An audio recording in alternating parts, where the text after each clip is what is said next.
Welcome back to another midweek episode with Just Vanning It. Good day, everyone. Hello, how are we? This week's episode is called Everybody Makes Mistakes. Let's go.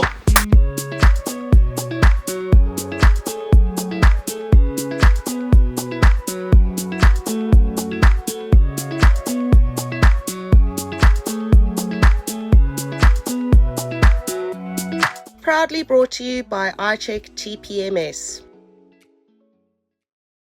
So, guys, the feedback on last week's episode was pretty amazing, I've got to say.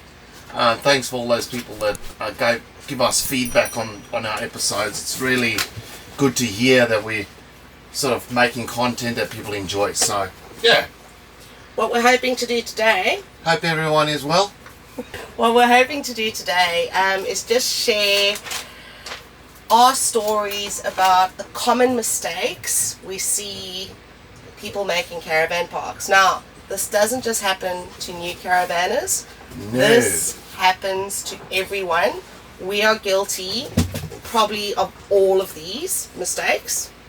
That's how we've come up with them. Yes. Through our own experience. And as we go through them, let us know towards the end, drop a comment in of what you've done and also how you do things to remember not to do these things. Yeah. Any tips on how to overcome or Yes. prevent these mistakes from happening? Alright, oh, hang on, look out. Number one. Is Sue. So number one we like to call ET phone home. It's when the good old aerial's up. The TV aerial. The TV aerial. So this has definitely happened to us on a number of occasions, and we quite regularly see vans pulling past with their TV aerials still up. Satellite dishes. Satellite dishes, TV aerials. In fact, I think Friday last week we were parked up in Caravan, and I was on a meeting, and we were parked just in front of the boom gate, and I looked out my window and I saw old mate driving out the park with his aerial up, and I still had a bit of conversation. I said, old mate's got his aerial up. Then I was like, I can't let him go because he was just about to hit a On the main branch. road. Well, going out the boom Yeah, gate, yeah, he's going to yeah. hit a branch. So I said to the person on the meeting, give me 2 minutes. Now, I don't normally run unless I'm being chased, but literally ran out the van, ran up to him just to let him know that his aerial was up. So yeah, clean conscience for me. I've driven quite a fair way with my TV aerial up. Now, I know that some people don't have antennas. They've got like fixed little short ones. This is generally the ones that you wind up and wind down, and you can turn it as well. We've got one in this van. We've got a little piece of string. As soon as we wind it up, I hang it over the little handle, and then when we wind it down, I take the string off, so I know that when we're locking up and packing up, I look up, and if the string's been taken off, that means the aerial's down. Or just take a wander around. But sometimes we forget to look up. So, you know, you hit a branch with it, you can break it. It's difficult to get another one, or you remote, or something like that. Even just wind. Just the wind. Yeah. Alright, your one. The dropout, Sue's called this one. Now, we use our fold-out table quite a lot. Now, there's several different ones on the market, to be honest. And our one is a flip out and flip down. It's like a little key that you got to put in and turn it to the little 2 levers, flop up. How many times we're driving down the road and I look over, we use ours a lot because of the Starlink, sorry. So we stand our modem outside on the table. So that's the first thing that we sort of put down when we arrive, and that's the last thing we sort of put up.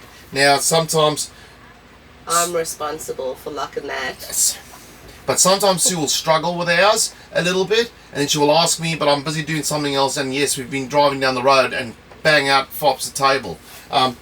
So, yeah, I don't quite know on a way that you can make sure that it's locked, unless you just give it a little tug, but that's happened to us a few times. No one wants to be the dropout. No, you don't want to be known as the dropout. Yeah.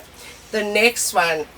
I've called this one the snag, because trust me, when this happens to you, you hit a definite snag, and secondly, it requires a trip to Bunnings. To obtain a snag.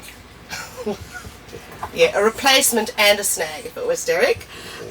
So this is the water hose connector. Oh, The water hose connector in caravan parks, when you're going to clip in, it's a little wind-on piece that you connect the hose onto. Apps, I don't know how many of these we've lost. We have lost. Oh, but I've also gained some.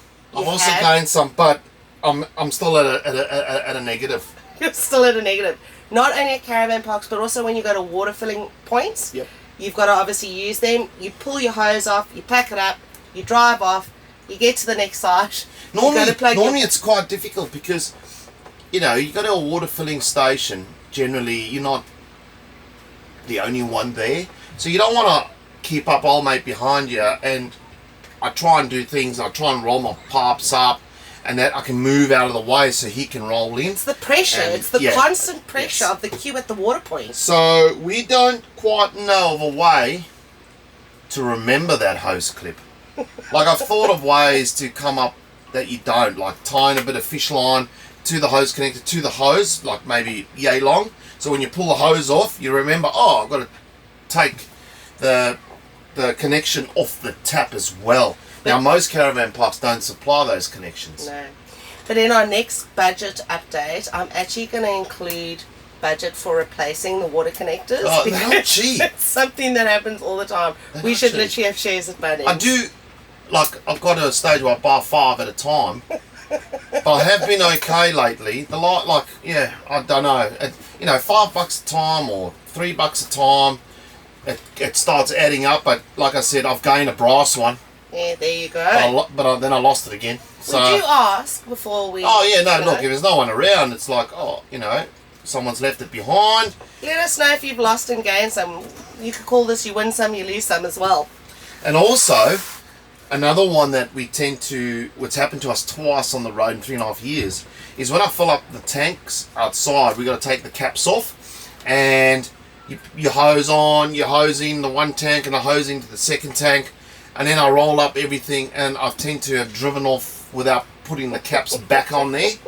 Now, this has happened twice to us, and when you're remote, you can't get the cap, and it's hard to find the same cap that'll fit on. I've ordered one before, it's the wrong cap, because Kamek, or I don't know how many different brands there are out there, and also if you don't have the cap on, we've been in some places where there's like a lot of bees that are like very thirsty in the dry areas. Like when you're got water outside, it attracts the bees, like your grey water or something like that. Sorts of nasties. So you can get stuff inside the tank, dust and dirt into your tanks. You don't want that. And water sloshing out of it. We don't know a way to really stop that. I know some have actually I don't know the brand of it, but you take it off and it's on like a little rubber thing that hangs off. Ours doesn't have that.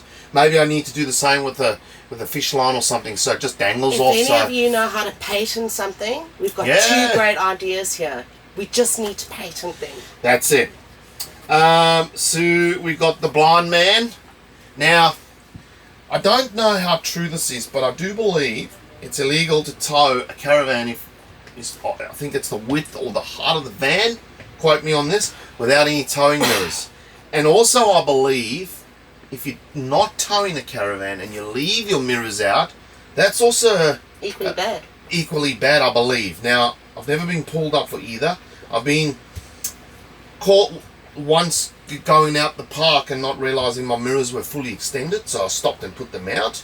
But then also, I've also driven off and remembered, hey, my mirrors are out, I've got to push them back in. So I don't know if that's true or not, but we've seen a lot of people recently. I've seen 3 cars travelling, no towing mirrors. Yep. So... Or they've got towing mirrors, but they haven't pulled them out. Yeah. So that's quite because if you don't have them towed, you can't see what's going on. You know what I mean? Like, it can be quite dangerous on the road for other travellers as well. That you can't see what's happening behind you, or vice versa. I don't need to explain myself. So always remember, just slow down when we're packing up. We try and just remember the most important things. Like if you don't have your trailer plug plugged in, well, you don't have lights and you don't have brakes. If you don't, I don't know, with the DO35s and the DO45s, you've got to remember to put the pin in to lock it. That is something I do several times now before I even go. Not that it's come off, But that all goes down to the towing mirrors. Very important. Safety first. Safety first. The next one we call Batman. And,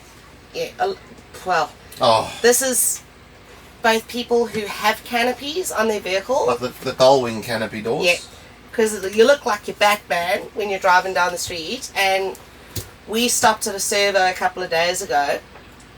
I opened up the Batwing to get some water out the fridge. Derek didn't know that I'd opened the Batwing, and he pulled off to go in for lap, and literally it was still up. So I'm chasing him, but I can't outrun a sloth, let alone a car. And fortunately, old mate was running at Derek from the servo to let him know that the side was up. There's actually this has happened to me in 70 and 70 when I first got the Cruiser, that I had these sort of canopy doors. I was driving down the road, old mate's waving, I'm waving back, going, oh, he's a friendly bloke. I've come into 70 and 70, and I've pulled up, and I've been driving with my wing open, and fortunately didn't lose anything on that side of the car. So what park were we in where somebody's wing was up and somebody else drove past with a Caravan? That was us up in Ellie Beach at a Caravan park, because the Caravan park is so compacted that they don't give you much room. I had the car parked next to my Caravan with my wing, with one of the canopy doors open on the corner, but I wasn't in the road. But the guy's come in, cut the corner with his Caravan and clipped the canopy door. Scratch all. So now I'm kind of wise when I just have to leave them closed. You can't just and it's not like I wasn't working. I was trying to do something and I was in and out of the canopy. So yeah, that's that one. Sorry. Oh, me next. What have we got? Just got to read my handwriting again. We'll give him a minute to read this one. So guys, another one is Sue's called this the Michael Jackson's moonwalk. I don't know why, but anyway, I'll have a giggle on it. It's a slide, love. It's like an electric slide. The bathroom doors not being latched, and while you're driving, so the door's just running backwards and forwards on the rail. That's Sue's one inside the Caravan, because Sue does inside the van, so she just makes sure that things like that are latched. Toilet roll's been taken off the toilet roll holder as well, and make sure the door's latched. Ooh, I forgot about the toilet roll. And Sue will often say to me, do you mind just double checking? And I'll come in and just double check everything, you know? Well, the problem is that I'm not the best in terms of attention to detail. Like, I would forget myself behind. Yeah. Half the time I don't know where we are. Yeah, I know. So like Sue works, and sometimes our times are very like cut short, and it's easy to make mistakes. And sometimes I just say to Sue, go sit in the car, I'll go through, and I do find a few little things. Like Sue will look on the outside and find a few things that I've done wrong and I've forgotten about, like turning the gas off or something like that. It's always good to double check. So the slide it, if you got one of these bathroom doors, make sure they latch, because that can do some damage to the door and the Caravan itself. So yeah, I don't know how we go. Hello. The next one is called the handbrake. Oh. And this is genius, because it's literally the handbrake on the Caravan. Yes. So how many times you drive off? So we've done this once where I've driven about 10 k's, and didn't quite. I was like, oh, she's battling to pull off. Maybe it's just whatever. So I drive, and we got to town 10 k's down the road and realised that I had left the handbrake up. So you know that obviously runs the shoes, and you know it's just not good for mechanical parts on the Caravan as well. You know. Talking about the handbrake here, not the wife. Alright guys, Sue's called the cliffhanger. Look out, it's when you leave the TV on the bracket. Now, we've never travelled with a TV on the bracket. We always put the TV on the bed. I think they recommend that you always put the TV face down, either on the bed, on the chair. That's the best way. I don't to know, travel. I think the bed's better. It's softer. And we also, like a chair's quite hard, and like it can slide off, where we put it right up the top of the bed, and that way if it can't slide off, because we've got the cupboards on the side.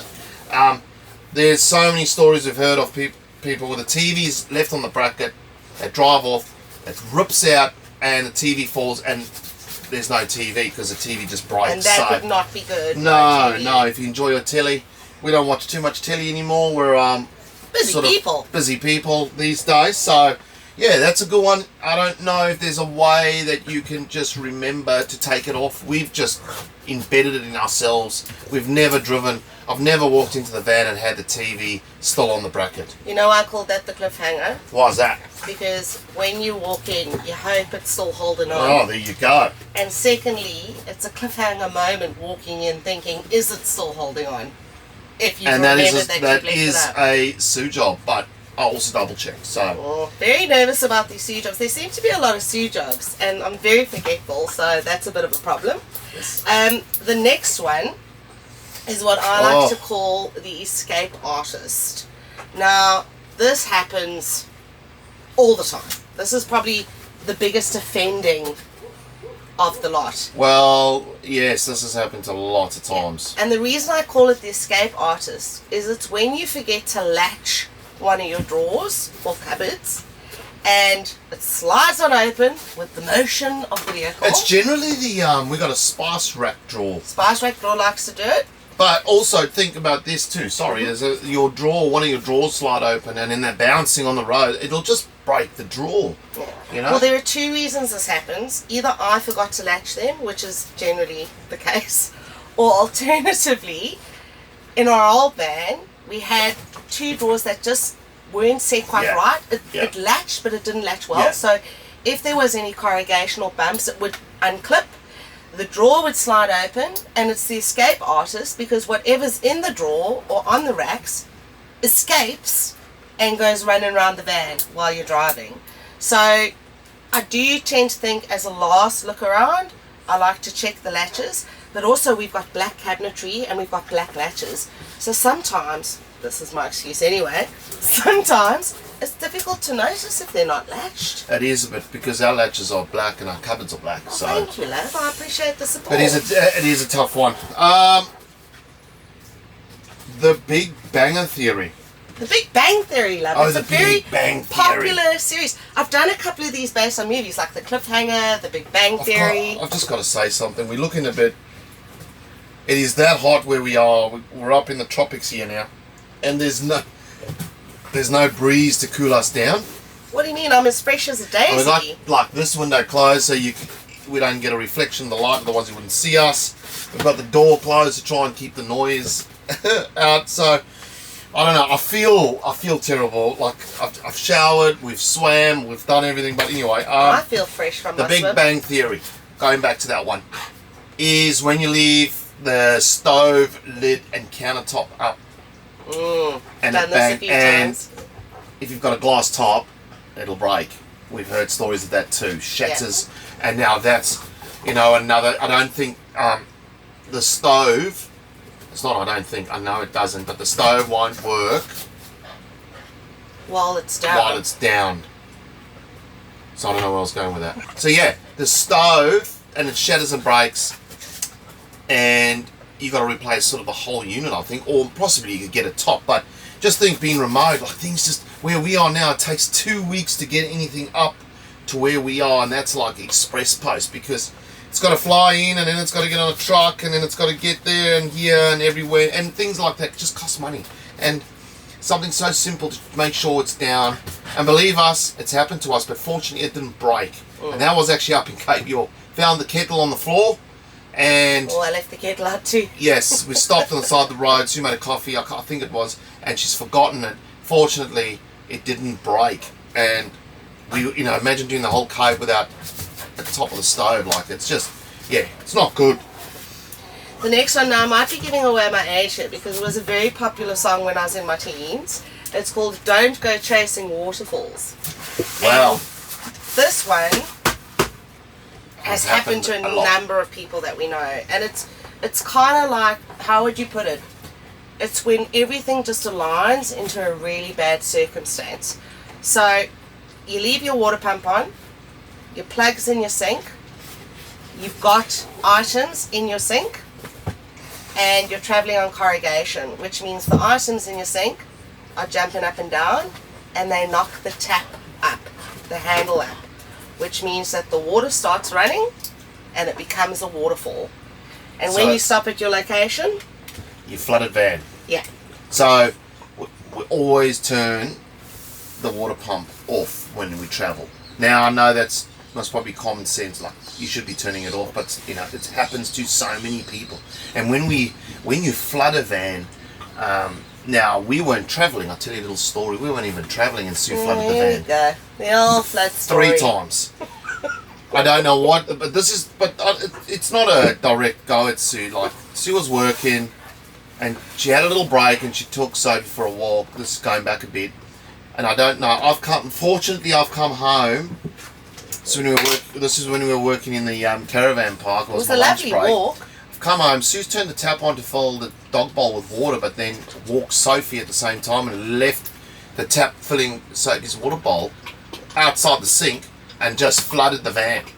So these things happen, but what I'm trying to get to is that all the cabinetry, or most cabinetry, is timber, and it just sucks the water in, and basically, you know, you'd be lucky to get away once, maybe twice, but 3 times things start happening. The cabinetry starts swelling, and you understand where that's going to go. You're going to have to rip everything out just to try and fix it. And they say quite often it's not immediately noticeable. Yep. It's a couple of months later when you get into humid conditions that it swells back up. So honeycomb floor obviously is a bit better for that, which our van does have, but the cabinetry is still timber. Yeah. And I don't think there's a way to get around it because people build out of timber. I mean, it's just, or whatever the stuff's called, I think it's melamine or something like that. So that stuff just ain't good with water to start with. Yeah. So I think the most important thing about all of this, when we look at sort of all the potential areas, and let us know what you score out of, I think there were 12. Let us know how many you score out of 12 on those mistakes. But it tends to be when we're in a hurry. And quite often, because I work on the road, we are in a hurry. We don't have the luxury of, unless it's a weekend, to just enjoy the trip. It's like we have to leave at a time, we have to get somewhere at a time. We're human. We do forget. It's you get better at it. So some of these things would happen, 2 or 3 of them would happen at the same time. But now we it's like rarely happens. Like going back to the handbrake, my reverse camera on the cruiser, if I hit the camera button, I can actually see the hitch and I can actually see the handbrake's down.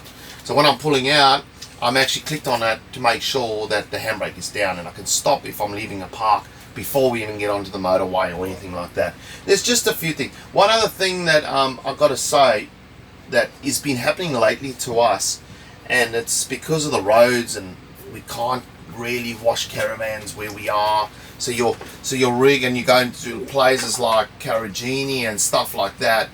You're going on this red dirt and muddy and stuff like that. The legs on the caravan, I've noticed a few as well around when they're driving. You flip them up, and for some reason it just doesn't clip back in, and they're actually dropping. I noticed mine did it the other day, and unfortunately mine just dropped to 1 click and then it jumped in. Now I'm actually physically making sure, and then when we get to places like Broome shortly, we can go take the caravan for the wash. Now, I have been thinking about, like, why am I going to wash my caravan in Broome, because in a few weeks we're going to be doing the gib.